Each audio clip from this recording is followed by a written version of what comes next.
This video is made for medical students as a part of their syllabus. We do not suggest you to take any kind of medicine without proper prescription or any suggestion of medical practitioner. The information provided here is adopted from the product we used. Our motive is to clear the concept of medical student for the betterment of their academic qualification. Note, self-medication is always hazardous. Do not take any medicine without the proper guideline and prescription of any of the medical practitioner. Hello friend, welcome to the channel pharmacy dictionary. आज हम बात करने वाले हैं एक और product के बारे में। यह है आपका चेस्टोन कोल्ड टैबलेट। ये जो चेस्टोन कोल्ड टैबलेट है बेसिकली काफ़ी सारे डॉक्टर के द्वारा प्रिस्क्राइब किया जाता है और हम में से काफ़ी लोगों ने इसे कभी न कभी यूज़ भी किया होगा। चेस्टोन कोल्ड ये इसका ब्रांड नेम है। इसके एक्टिव कॉन्स्टिट्यूएंट के बारे में हम बात करेंगे तो this is a combination product. अब ये नया वर्ड हमको देखने को मिल रहा है। कॉम्बिनेशन प्रोडक्ट मतलब क्या होता है? ये एक ऐसा प्रोडक्ट है जिसमें एक से अधिक मेन और एक्टिव इंग्रेडिएंट होते हैं और ये हर एक एक्टिव इंग्रेडिएंट अपना अपना एक मैकेनिज्म ऑफ एक्शन को फॉलो करके आपको अपना कंबाइंड इफेक्ट शो करता है। अगर आपके नाक में कुछ म्यूकस का सिक्रेशन बहुत ज़्यादा हो रहा है, अगर आपको सर्दी है, अगर आपको कॉमन कोल्ड के सिम्टम्स हैं जैसे कि रनी नोज, बहता हुआ नाक, आपके नाक में कुछ म्यूकस थोड़े चिपचिपे जैसे भर गए हैं, आपको छींक आ रही है या आपकी आंखों से आंसू जैसे पानी सब्सटेंस निकल रहे हैं या नाक बंद है या नाक में चोक, इस तरह की प्रॉब्लम हुई है, सर्दी के कारण से पेन हो रहा है और साथ में फीवर आ रहे हैं, तो ऐसे केस में डॉक्टर आपको सजेस्ट करते हैं चेस्टोन कोल्ड। नाम से समझ में आ रहा है कि ये एक ऐसा टैबलेट है जो कोल्ड के सिम्टम्स, फ्लू के सिम्टम्स को सप्रेस करने में मदद करता है। ये जो टैबलेट है उसमें 3 मेन इंग्रेडिएंट हैं। चलिए सबसे पहले उनको भी हम लोग देख लेते हैं। यहाँ पे अगर आप इसका यूज़ देखेंगे तो लिखा हुआ है कफ एंड कोल्ड के लिए। Each uncoated tablet. अब ये अनकोटेड टैबलेट क्या है, ये हमने भी कई बार डिस्कस किया हुआ है। टैबलेट को अगर हम किसी न किसी तरीके से कोट करें, शुगर कोट करें, फिल्म कोट करें, एंट्रिक कोटेड करें, तो वो कोटिंग कहलाती है या कोटेड टैबलेट कहलाता है। लेकिन अगर हम इसके टैबलेट में पंचिंग के बाद किसी तरह की कोटिंग ना करें तो वो कहलाता है अनकोटेड टैबलेट। और आपका जो चेस्टोन कोल्ड है वो एक एग्जाम्पल है अनकोटेड टैबलेट का। इसके एक्टिव इंग्रेडिएंट और उनका जो कंसंट्रेशन स्ट्रेंथ है वो कुछ इस तरीके से है।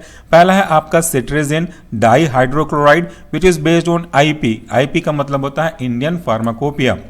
इंडियन गवर्नमेंट के द्वारा जो प्रोटोकॉल डिसाइड किए गए हैं किसी भी ड्रग के मैन्युफैक्चरिंग के पूरे प्रोसेस को ध्यान में रखते हुए वो IP कहलाता है। और इस सिट्रेजिन डाइहाइड्रोक्लोराइड का जो कंसंट्रेशन है, स्ट्रेंथ है, वो 5 mg है।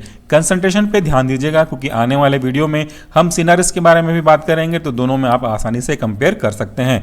इसके बाद इसका जो दूसरा कंस्टिट्यूएंट है, एक्टिव इंग्रेडिएंट, वह है आपका फिनाइलेफ्रिन हाइड्रोक्लोराइड। ये भी आपके इंडियन फार्माकोपिया की गाइडलाइन को फॉलो करता है।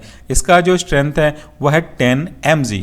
इसके बाद अगला और एक महत्वपूर्ण ingredient of this tablet is paracetamol which is also according to the Indian pharmacopoeia और इसका जो स्ट्रेंथ है वह है 325 mg। ये तो बात हो गई कंस्टिट्यूएंट की और उनके कंसंट्रेशन की। अब चलिए मैं आपको एक एक करके इनके मैकेनिज्म और इनकी कैटेगरी के बारे में भी डिटेल से बता दूं। ये आपके मेडिकल स्टूडेंट के लिए बहुत ज़्यादा यूजफुल होगा। पहला जो इसका कंपोजिशन है सिट्रेजिन डाइहाइड्रोक्लोराइड। इसमें डाइहाइड्रोक्लोराइड एक सॉल्ट फॉर्म है जिसका मकसद ये होता है कि इसकी सॉल्युबिलिटी को इन्हेंस करें या इसकी बायोबिलिटी को इन्हेंस करें ताकि इसका जो इफेक्ट है आपकी बॉडी में, पेशेंट की बॉडी में, वो अच्छा देखने को मिले। लेकिन इसका जो मेन ड्रग है, सॉल्ट फॉर्म जो है, वह आपका सिट्रेजिन। सिट्रेजिन के 2 टाइप होते हैं, एक नॉर्मल सिट्रेजिन और दूसरा होता है लेवोसिट्रेजिन। इन दोनों का जो मेन क्लास है, चाहे वो सिट्रेजिन हो चाहे वो लेवोसिट्रेजिन हो, दोनों बिलोंग करते हैं H1 एंटी हिस्टामिनिक ड्रग को। अब ये H1 एंटी हिस्टामिनिक ड्रग क्या होते हैं? ऐसे ड्रग जो कि H1 anti histaminic effect show करेंगे वो obviously H1 anti histaminic drug कहलाएंगे। अब ये कौन सा लॉजिक हुआ, इसका मतलब तो समझना जरूरी है। H1 anti histaminic drug H1 receptor पे हिस्टामिन के रिसेप्टर के पास बाइंड होने के प्रोसेस को रोकने का काम करते हैं। सो H1 क्या हुआ? H1 एक प्रकार से रिसेप्टर है। इसे हम लोग साधारण भाषा में अगर समझना चाहें तो बोल सकते हैं कि एक ताला है।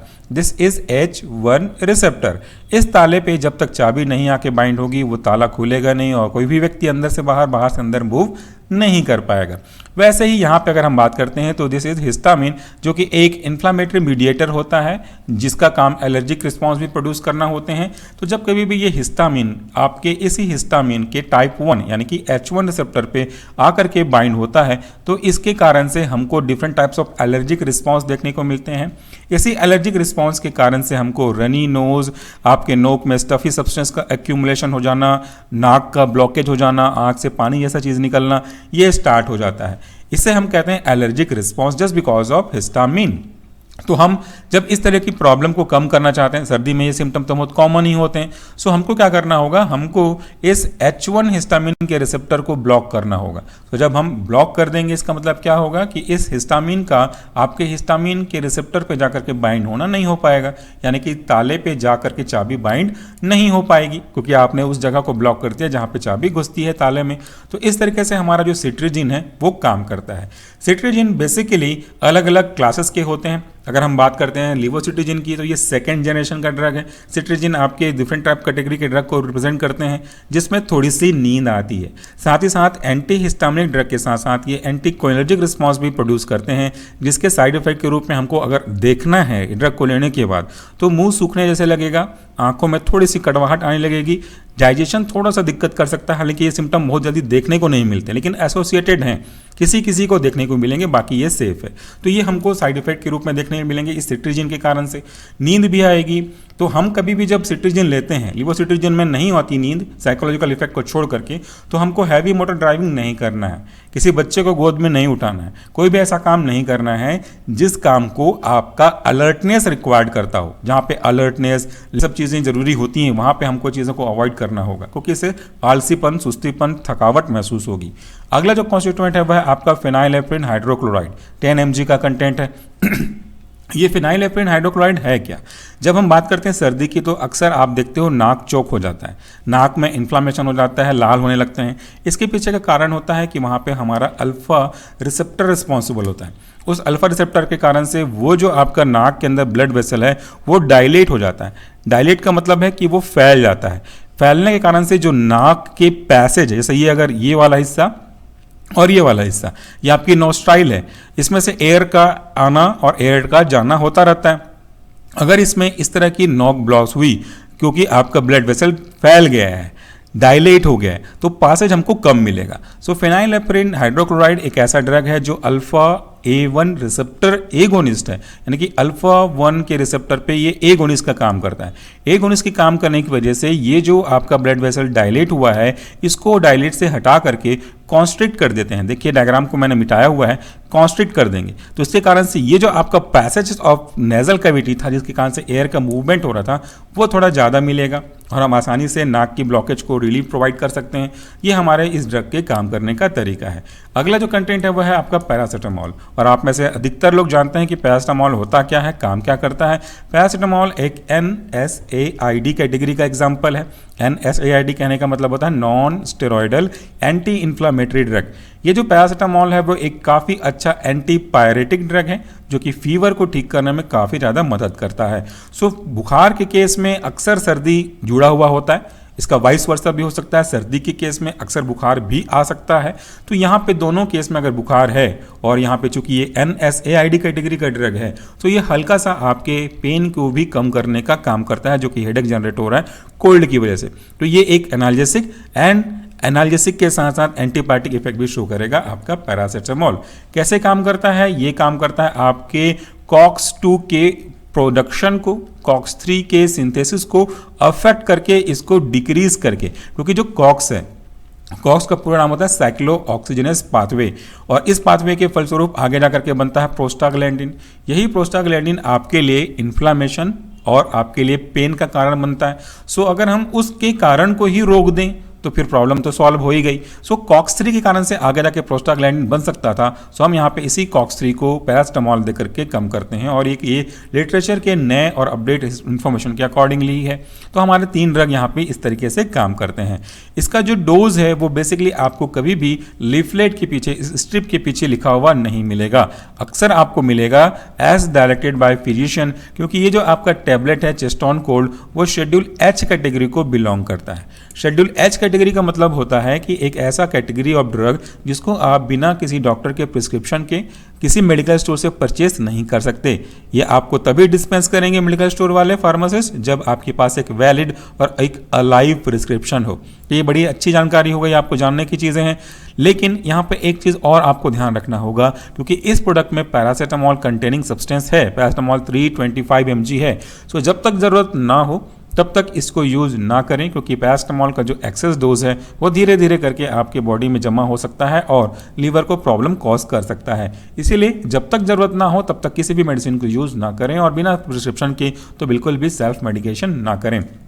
आगे बात करते हैं तो जो सिट्रीजिन है वो आपके different types of allergic response को कम करेगा, जैसे कहाँ से सर्दी, खांसी, छींक, नाक का बहना, आँख का आंसू निकलना, इनको भी कंट्रोल कर सकते हैं। साइड इफेक्ट जैसा मैंने कहा कि ये एंटीकोलर्जिक ड्रग भी काम करेगा सिट्रीजिन, इसलिए आपका मुंह थोड़ा सा सूखा सूखा लग सकता है।